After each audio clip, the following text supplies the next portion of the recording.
The war gonna be between Jacob and Esau, man. Yeah. You know, and that's what it's starting to brew up to now, especially since Trump, since he been the newly elected president, man. Right. You know, go ahead. And as a sheep that no man take it up, Come. they shall every man turn to his own people, and flee every one into his own land. Right, see, so there it go again, man. Precept upon precept, line upon line, man.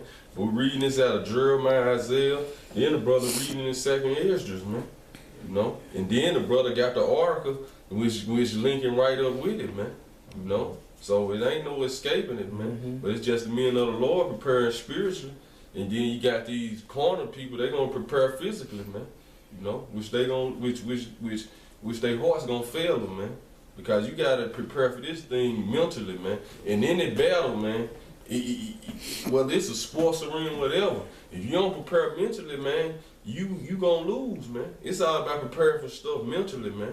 You know, whether it's your day-to-day, if you go to work every day, man, and you know the bullshit you gotta go through, you can prepare for it physically all day, you can be in shape and everything. But if you don't prepare yourself mentally, fuck it, I just gotta deal with this, you gonna fucking be like, fuck this shit, man. You know, excuse my language, man. You know? But on the higher scale, just think when the destruction comes, man. If you ain't prepared spiritually, man, the scripture already say, men's hearts gonna fail them like women, man, you know? And men's hearts gonna be failing them for what's to come on the earth, man. You know? Because if I just say it real quick, I know my supervisor asks me all the time, like, man, you ain't smiled none today. You know, because, you know, it's finna be serious out here, man. And when you get to meditating on stuff, you know, our faith is in the Lord, man, but we still in this flesh. So we gonna think upon the terror that's coming, because we really believe, we really know what's gonna happen, man. Mm-hmm. So we be thinking about that terror sometime, man. You gotta think about your wife probably get killed, you know, or your kids can get killed in front of you, man, your grandparent. Anything can happen, man. You never know. It's gonna get real crucial out here, man. So brothers be in that serious mind state sometimes. That's right, man. My precept for you. In Job 5:22, at destruction and famine thou shalt laugh. Neither shalt thou be afraid of the beasts of the earth. That's a mind frame that elect. Come. You know, the ones that got that name sealed, man. You know what I'm saying? Yahawashi is gonna be in their mind frame. Mm-hmm. And I got some link up to with that pressing sword. There's Revelation 6:4. And there went out another horse that was red, and power was given to him that sat thereon to take peace from the earth. And that's fucking Esau, man. That's the characteristics of this white man. And he was the serpent of Genesis. Why was he named, labeled as a serpent in Genesis, the 3rd chapter? Because he knew the both sides of good and wickedness, man.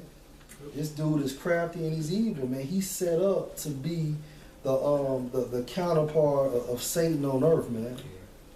And that they should kill one another, and there was given to him a great sword. A great sword, man. A great sword. And ever since this man been on earth, man, he's been eradicating people off the earth, man. If it's not with his guns, it's with his technology. If it's not with his technologies, it's with his pharmaceutical companies, man.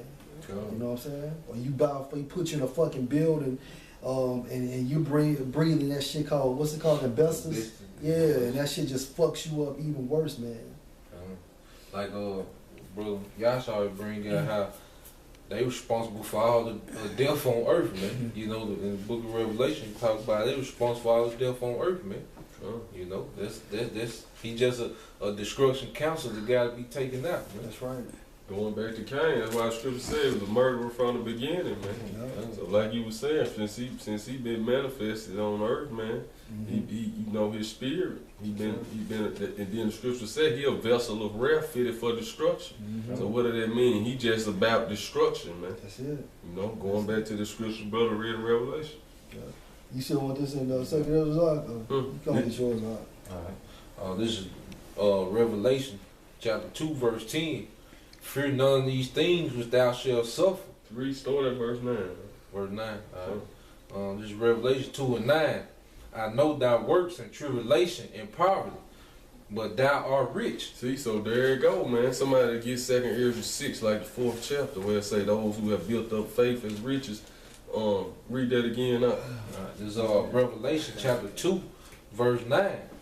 I know thy works and tribulation and poverty, but thou art rich. Right, see, so the Lord know everything we going through, man, but we got to go through those trials, man. You know, we got to go through this to get the kingdom, man. You know, we got to earn the kingdom, man. You know, Yahawashi went through what he went through, man. We got to bear our cross, you know. Go ahead, bro. And I know the blasphemy of them which say they are Jews and are not. Which going back to these the ones who controlling everything, man. Those so-called Jews, man. They the ones bringing all the destruction, man. You know, they the ones. Hey, they the ones. Like I said, they the sword of Babylon. But they cutting Babylon off now, man. You know, because what movie that was? It was like, what's that, American?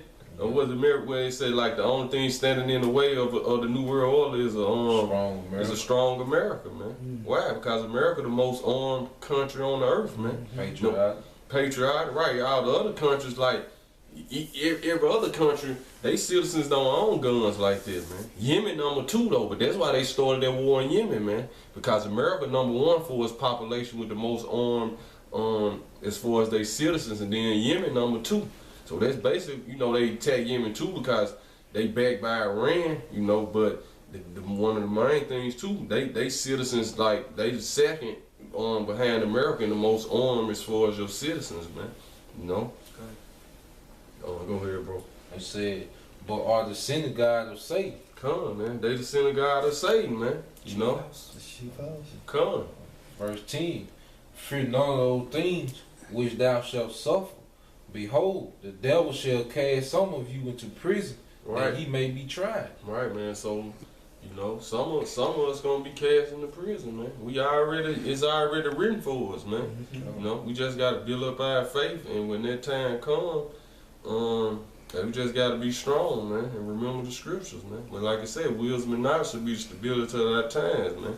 So the Lord giving us the blueprint, man. You know, we just gotta be, just gotta have that faith, man. You know, you got that up in 2 Ezra 6. 2 Ezra 6 and what? I think it's 4, verse 4, where it say, those who have stored up faith as a treasure.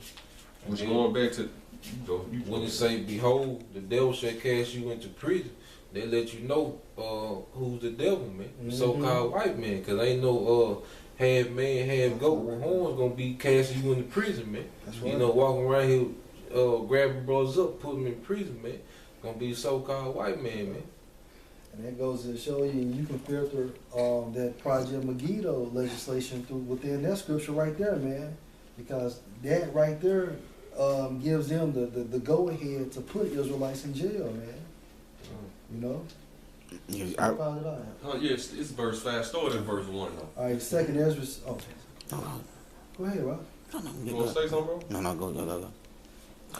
2 Ezra 6 and 1. And he said unto me, in the beginning, when the earth was made, before the borders of the world stood, or even the winds blew, before it thundered and lightened, or ever the foundations of paradise were laid, before the fair flowers were seen, or ever the movable powers were established, before the innumerable multitude of angels were gathered together, or ever the heights of the air were lifted up, before the measures of the firmament were named, or ever the chimneys in Zion were hot, and ere the present years were sought out, and or ever the inventions of them that now sin were turned, before they were sealed that have gathered faith for a treasure. Right, man. See, so there you go, man. Before those who were sealed that gathered faith for a treasure, man. Which going back into the scripture the brother read in Revelations 2 and 9, man. The Lord said, He know our poverty and tribulation, but we are rich, man. What are we rich in? The faith, man. We have gathered faith for a treasure, man. You know? Come. It said, I'm start back at the top of verse 10. It say, fear none of those things which thou shalt suffer. Behold, the devil shall cast some of you into prison, that ye may be tried, and ye shall have tribulation 10 days. But be thou faithful unto death, and I will give thee a crown of life. Man. So we're going to have to be faithful unto death, man. So no matter what it takes for us to get the kingdom, man, you know, we got to be faithful unto death, man. The blueprint already written, man. Had that death before dishonor attitude, man. Right. You know, like they say in the world, man. So how much more in the faith, you know? Because like the brother getting into, man, about these patriotic crackers, man. They ready to die for their so-called constitution, man. You know, you gonna have to carry them out of here, man. They ain't giving them no gun, none of that shit. They gonna shoot it out. They don't care if it's 1,000 police. They finna shoot it out. God damn it. So how much more should we be willing to die for this word, man? For Yahawashi and Yahawashi. Hey, Ephesians 2:8. For by grace are ye saved through faith, and that not of yourselves, it is the gift of the Most High. Man. So the Most High got to give you that faith, man. Like it said before, you would gather that faith for a treasure, man. The Most High already chose who was gonna get the faith, man. You know, before the foundation of the world, man. You know, somebody get First Peter. You got something up? Go ahead, man. This Acts 21:8. It says, and the next day, we that were of Paul's company departed and came into Caesarea, and we entered into the house of Philip the evangelist, which was one of the 7, and abode with him. The same man had 4 daughters, virgins, which did prophesy. And as we tarried there many days, there came down from Judea a certain prophet named Agabus. And when he was coming to us, he took Paul's girdle and bound his own hands and feet and said, Thus said the Holy Spirit, so shall the Jews at Jerusalem bind a man that owned this girdle, and shall deliver him into the hands of the Gentiles. And when we heard these things, both we and they of that place besought him not to go up to Jerusalem. So they was begging Paul not to go, man, in fear for Paul's life. Yep. Verse 13. Then Paul answered, What mean ye to weep and to break my heart? For I Because am. when you doing this, that's making him sorrowful. But Paul understood he had a mission to complete. For I am ready not to be bound only, but also to die at Jerusalem for the name of the Lord Yahawashi. Going back to what the brother y'all saying, man, you have to believe in this thing, and if you got to be carried out, hey, that's the way you got to go. But at the same time, it goes to show you how important the names of Yahweh and Yahawashi are, man. You got on. Start at verse 3, though. This is 1 Peter chapter 1, verse 3. Blessed be the Most High and Father of our Lord Yahawashi Mashiach, which according to his abundant mercy have begotten us again unto a lively hope by the resurrection of Yahawashi Mashiach from the dead, verse 4, to an inheritance incorruptible and undefiled, that fadeth not away, reserved in heaven for you. Verse 5, who are kept by the power of the Most High through faith unto salvation, ready to be revealed in the last time. Come on, man. Go ahead. Verse 6, wherein ye greatly rejoice, though now for a season. See, so hey, we greatly rejoice now for a season, man. You know, we know the kingdom coming. We talk about the kingdom, man. And even back then, man, you know, even back then, 2,000 years ago, man, they was hoping for the kingdom. They thought the kingdom was gonna come in, man. They actually asked Yahawashi, will you restore the kingdom at this time?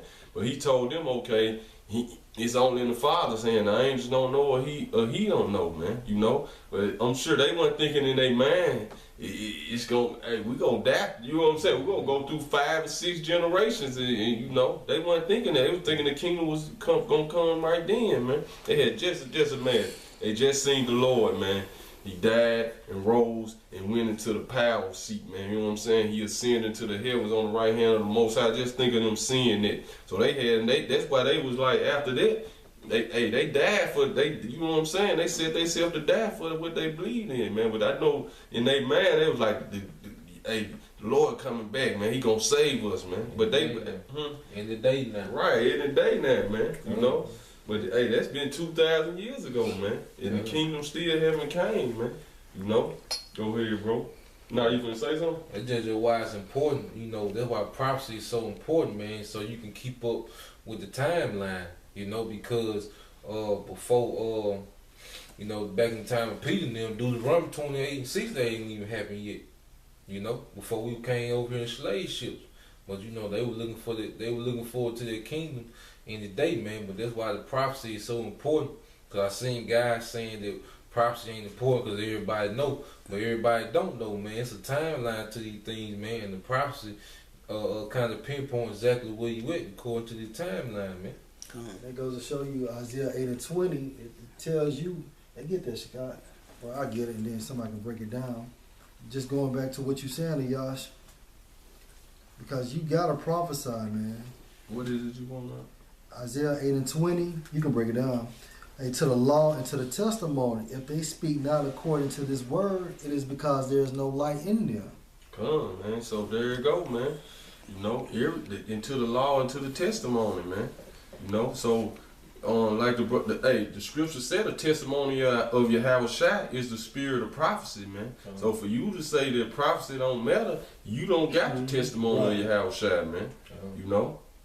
And Yahawashi and Mashiach gonna kill y'all, man. Because what y'all doing, man, y'all scattering the sheep. Y'all now preparing, man, the nation of Israel for Jacob's trouble, man. As a prophet, man, you have a job to do. You have to be a seer. And like the brother said, you got to keep up with current events. You got to understand history. You got to delve into Hebrew.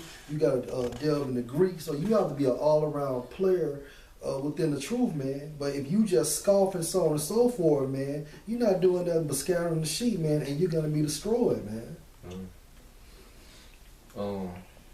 Start back with verse 6. Wherein you greatly rejoice, though now for a season, if need be, ye are in heaviness through manifold temptation. Come, man. So when them trials and tribulations come, you start getting in heaviness, man. You know, like I say, in manifold temptations, you know it weigh on your mind, man. The scriptures tell you to be joyful when you encounter these things, but every brother know you might get joyful at the end, but when you start touching hell, man, you don't be joyful from the door. You know what I'm saying? You be like Paul said, you be in heaviness of mind, man. You know. Peter. Yeah, and Peter comes, like Peter said. And then just to show you, you know, John the Baptist, when he was in prison, man, you know, he had got kind of, his faith got kind of low, man. So he saw his two disciples to ask you how a shot. Are you the one, or should we look for another, man? You know, he was getting kind of frustrated because that was your house shot, first cousin. You know, they were 3 months apart. You know, John the Baptist was jumping around in his stomach when Elizabeth and Mary were greeting each other, man. You know, he had a strong spirit on him. But even he got weak in the faith, man. But see, he ain't had his whole role. We got the whole role, man. So he word are the comforters, man. And he videos like epistles to comfort us in those times, man. So we are, and everything written aforetime for our comfort. You know, that experience that John the Baptist went through, it was for us to know. You know, that even though we might get cast in prison, you know, Yahawashi still got us, man. He's still the man, man. You know? Go ahead, bro. Verse 7. It said that the trial of your faith, being much more precious than of gold that perishes. Come, man. So the trial of our faith is much more precious, man, than fine gold that perishes, man. You know, so according to the book of 2nd Ezra, the 7th chapter, man, we got to go through these perils, man, in order to get the kingdom, man. Go ahead, bro. Then it says, though it be tried with fire, might be found unto praise and honor and glory at the appearing of Yahawashi and Mashiach. And that's what it's all about, man. Though it be tried with fire, man, is he gonna be found with praise, man, and honor at the glory and appearing of Yahawashi and Mashiach, man. Keep going. Come on. Right, man, because, hey, that's what it's all about, man. The trying of our faith, man. All the great men that came before us, man, who he made the promise with, Abraham, Isaac, and Jacob, man. You know what I'm saying? It's because of them, man. You know what I'm saying? He made the promise with them, man. So he tried their faith, man. How much more ours, man? You know? Go ahead, bro. This is verse 8. Whom having not seen ye love, and whom though now ye see him not, ye yet believe. See, and all this going into that faith, man. You know what I'm saying? Which we started off with the definition of that because we haven't seen Yahawashi, man. You know? Hey, we ain't seen the kingdom, but we believe it, man. And what proof we believe it, man? We steady doing the work, man. We gave up our lives for this, man. You know? You know, because we started growing our beard for somebody who we haven't seen, man. You know, we start eating